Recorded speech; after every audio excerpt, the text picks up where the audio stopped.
Shalom, kami dari grup kecil 32, kami ingin mempresentasikan mengenai kanker endometrium.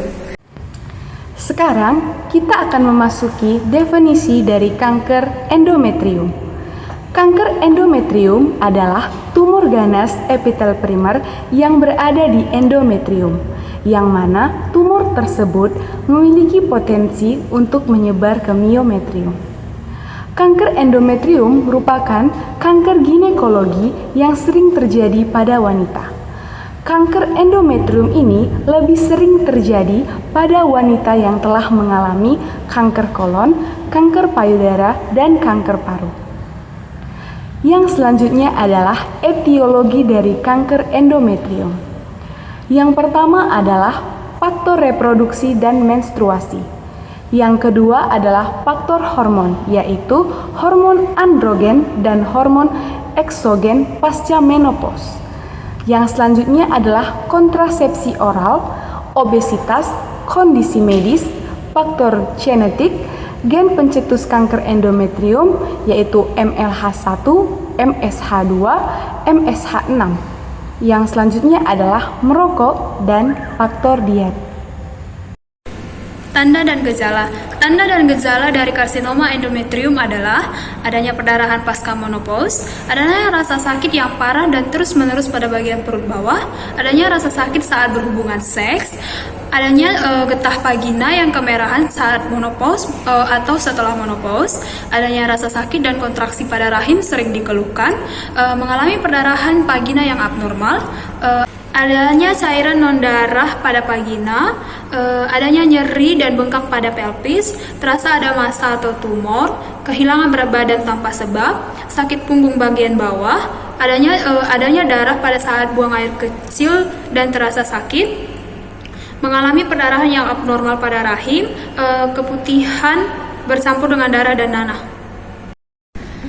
Faktor risiko utama dari kanker endometrium adalah paparan hormon estrogen yang berlebihan, baik itu jenis estrogen maupun endogen tanpa adanya progestin. Selain itu juga pasien obesitas, penggunaan tamoxifen, dan nulipara. Penata laksanaan untuk kasus kanker endometrium terdiri atas dua, yaitu penata laksanaan secara medis dan penata laksanaan secara keperawatan. Untuk penata laksanaan secara medis terdiri atas terapi medikamentosa, operasi, dan juga kemoterapi. Untuk penata laksanaan secara keperawatan terdiri atas asuhan postoperatif dan juga pendidikan kesehatan. Pendidikan kesehatan yang diberikan kepada pasien kanker endometrium diantaranya adalah mengenai pilihan-pilihan pengobatan, perubahan pada tubuh seperti tanda-tanda infeksi, serta manajemen nyeri. Asuhan postoperatif yang diberikan diantaranya adalah pemberian rasa aman, perhatian terhadap eliminasi, penurunan rasa sakit, dan pemenuhan terhadap kebutuhan emosional.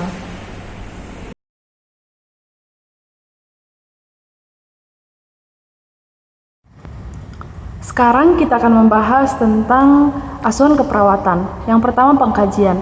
Pengkajian yang dilakukan kepada pasien dengan kanker endometrium adalah yang pertama, identitas pasien, yang kedua, alasan datang, yang ketiga, keluhan utama seperti nyeri perut bagian bawah atau kram panggul, keluar cairan putih yang encer atau jernih pada wanita pasca menopause, nyeri atau kesulitan dalam berkemih, nyeri ketika melakukan hubungan seksual, siklus menstruasi yang abnormal. Yang keempat, riwayat kesehatan yang lalu dan sekarang. Data penting tentang riwayat kesehatan pasien yang perlu diketahui yaitu apakah pasien sedang menderita penyakit seperti penyakit jantung, diabetes mellitus, ginjal, hipertensi, atau hepatitis. Yang kelima, riwayat perkawinan. Riwayat perkawinan meliputi usia kawin, kawin yang keberapa, dan usia mulai hamil. Yang keenam, riwayat menstruasi. Riwayat menstruasi ini meliputi menarke, lamanya siklus, banyaknya, baunya, keluhan waktu haid, dan HPHT. Yang ketujuh, riwayat KB. Peningkatan risiko secara bermakna terdapat pada pemakaian kontrasepsi oral yang mengandung estrogen dosis tinggi dan rendah progestin. Sebaliknya, penggunaan kontrasepsi oral kombinasi estrogen dan progestin dengan kadar progesteron tinggi mempunyai efek protektif dan menurunkan risiko kanker endometrium setelah 1-5 tahun pemakaian.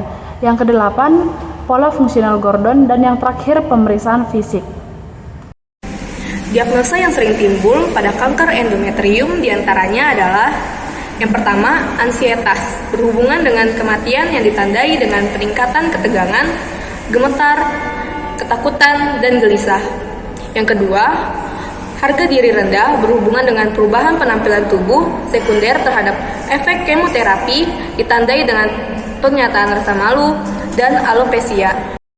Yang ketiga, resiko tinggi infeksi berhubungan dengan kurang sistem imun tubuh akibat kemoterapi. Yang keempat, resiko tinggi konstipasi berhubungan dengan masukan diet yang kurang akibat mual muntah sekunder terhadap efek kemoterapi.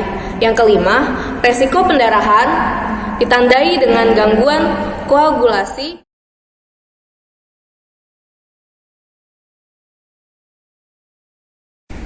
Untuk diagnosa yang pertama, intervensinya adalah gunakan pendekatan yang menenangkan. Yang kedua, dorong keluarga untuk menemani pasien untuk memberikan rasa aman. Yang ketiga, dengarkan keluhan dengan penuh perhatian. Keempat, identifikasi tingkat kecemasan. Yang kelima, bantu mengenali situasi yang menimbulkan kecemasan. Yang keenam, dorong pasien untuk mengungkapkan perasaan ketakutan kecemasan. Dan yang terakhir ialah anjurkan untuk menggunakan teknik relaksasi. Untuk rasional dari intervensi diagnosa yang pertama ialah agar pasien lebih tenang dalam menyampaikan kecemasannya. Yang kedua, agar klien merasa masih ada orang yang memperhatikannya. Selanjutnya, untuk memberikan kesan terbuka pada pasien. Yang keempat, untuk mengetahui tingkat kecemasan pasien. Yang kelima, untuk membantu pasien mengenali penyebab kecemasannya. Selanjutnya, untuk perawat mengetahui faktor penyebab kecemasan pasien. Dan yang terakhir, untuk memberikan rasa tenang pada pasien. Untuk intervensi diagnosa yang kedua, yang pertama ialah dorong pasien mengidentifikasi kekuatan dirinya. Yang kedua, tunjukkan rasa percaya diri terhadap kemampuan pasien untuk mengatasi situasi. Yang ketiga, ajarkan keterampilan perilaku yang positif melalui bermain peran, model peran, atau diskusi. Yang keempat, dukung peningkatan tanggung jawab diri jika diperlukan. Yang kelima, buat statement positif terhadap pasien. Dan yang terakhir ialah monitor frekuensi komunikasi verbal yang negatif. Untuk rasional dari intervensi diagnosa yang kedua, yang pertama, agar pasien lebih peka terhadap kekuatan dirinya. Yang kedua, agar memberikan kesan positif pada pasien. Yang ketiga, untuk meningkatkan rasa tanggung jawab atas dirinya sendiri. Dan yang keempat, untuk mengetahui frekuensi komunikasi verbal negatif dari pasien. Untuk intervensi diagnosa ketiga, yang pertama adalah monitor ketat tanda-tanda perdarahan.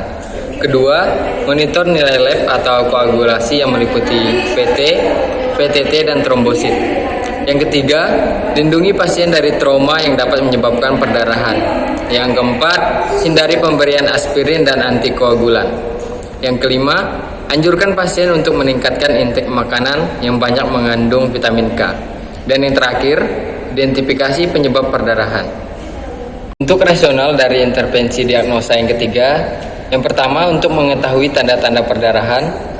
Yang kedua sebagai dasar menentukan perdarahan pada pasien dan untuk mengetahui hasil trombosit setiap waktu. Yang ketiga, mengurangi risiko terjadinya perdarahan akibat trauma. Yang keempat, untuk mencegah terjadinya sukar koagulasi. Yang kelima, agar pasien terhindar dari risiko perdarahan. Dan yang terakhir, untuk mengetahui penyebab terjadinya perdarahan pada pasien. Intervensi dari diagnosa keempat, yang pertama, monitor tanda dan gejala infeksi lokal dan sistematik. Kedua, berikan antibiotik sesuai terapi. Ketiga, cuci tangan sesudah dan sebelum kontak pasien dan lingkungan. Dan yang terakhir, jelaskan tanda dan gejala infeksi. Kemudian, rasional dari intervensi diagnosa keempat, yang pertama, untuk meninjau perubahan tanda dan gejala infeksi. Yang kedua, untuk mengurangi risiko infeksi. Ketiga, untuk mengurangi penyebaran patogen yang menyebabkan infeksi. Dan yang terakhir, untuk membantu pasien mengenal tanda dan gejala infeksi. Intervensi dari diagnosa kelima yang pertama, yakinkan diet yang dimakan mengandung tinggi serat untuk mencegah konstipasi. Kedua, monitor feses yang meliputi frekuensi, konsistensi, dan volume. Ketiga, monitor bising usus. Yang keempat, dukung intake cairan pada pasien. Dan yang terakhir, anjurkan pasien atau keluarga diet tinggi serat. Kemudian rasional untuk intervensi diagnosa kelima. Yang pertama, untuk mencegah pasien terjadinya konstipasi. Yang kedua, untuk mengetahui frekuensi, konsistensi, dan volume feses pada pasien. Yang ketiga, untuk mengetahui kerja usus pada pasien. Dan yang terakhir, agar kebutuhan cairan pasien tercukupi. Sekian video presentasi kami dari kelompok 32 mengenai kanker endometrium. Kami ucapkan terima kasih dan Tuhan Yesus memberkati.